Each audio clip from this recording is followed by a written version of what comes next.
So what is your favorite quilting tool? That would probably be this lady right here. Let me see if I can. This is the lighting in here is awful. It's a 1957 Singer Slant-O-Matic, and I love vintage machines. And this was my husband's grandmother's machine, and she gave me this machine. It's in this table.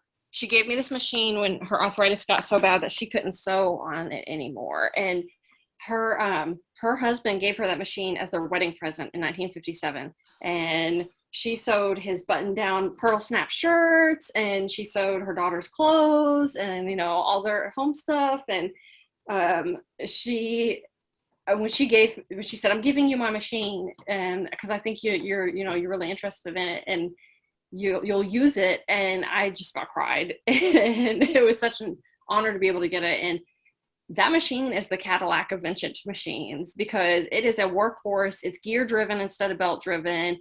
I asked her when she gave it to me, I said, how often do you take it into the shop to get serviced? She said, that thing's never been in the shop since the day we brought it home. And I was just like, oh, fine.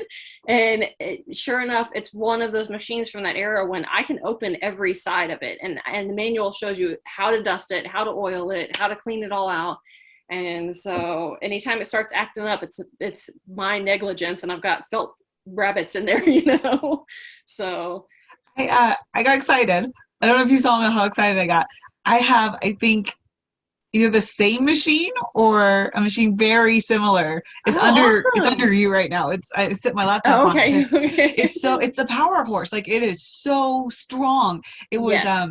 I got well, not that one. I got a little more gentle machine when I started quilting because it kept eating up the flannel.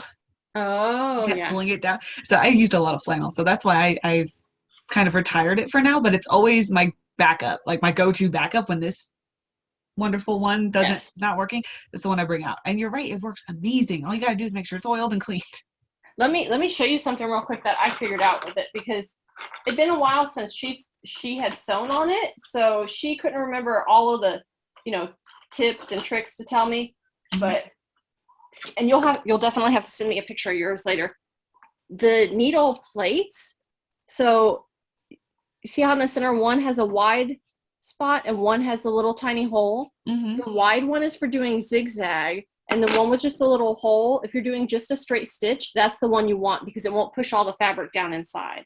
So if you're doing a straight stitch and you're using that zigzag plate, it might, and if your needle's not sharp enough for the flannel, it might push it down through there. But when you're using just that needle plate that has the single hole, then it makes a much smoother straight stitch, and it works it through there much faster. So I want to take a second look at it. yeah. Thank you for sharing that. You're welcome. I'll go check that out. I'll have to bring it back up. It's heavy. Oh yeah.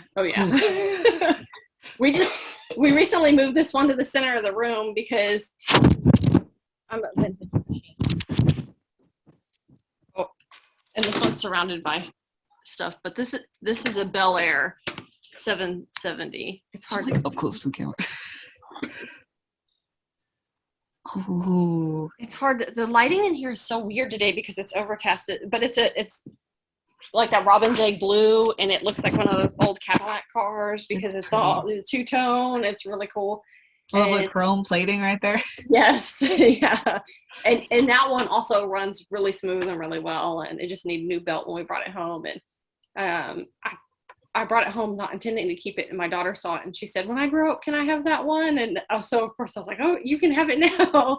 And she cleaned it up. She read the manual and dusted it out and figured out where it needed to be oiled. And so she's 8 years old. I said, if you're that dedicated to it already, it's yours. So we moved my machine, which had been in the corner, and her machine, we moved them to the middle of the room so they could be side by side. So yeah.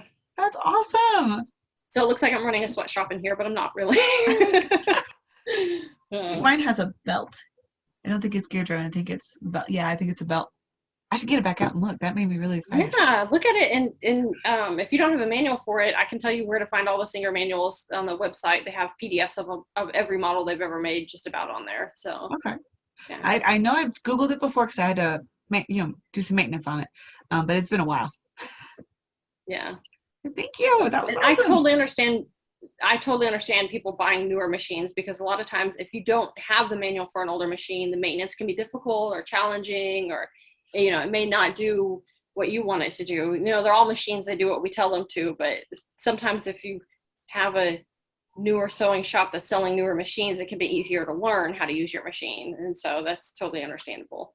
So. Yeah, I was kind of that's when I got back into sewing. Mm-hmm. So I really didn't know much about sewing machines at the time. So I knew how to find the manual, and I knew it needed oil, and I knew I had to open it up and clean it out. And that was like it. Yeah. I've learned a lot since then. A lot. Yeah. That's why I said I gotta get back out and look at it again, because it might be handier than that one for certain projects that I have in mind. Yeah. Thank you for re-inspiring me to get my old machine back out. Yeah, no problem. I love vintage machines, and if they can be saved and used, then they should be, I think. I think Not so too. hoarded. I've gotten to that point before where I had more than I could use, but I've pared down now. So I have these two, and then I have a Singer Featherweight, and I have a Singer 99, and I have those two for portables. Not that I've gone anywhere in the past year, but right. Yeah.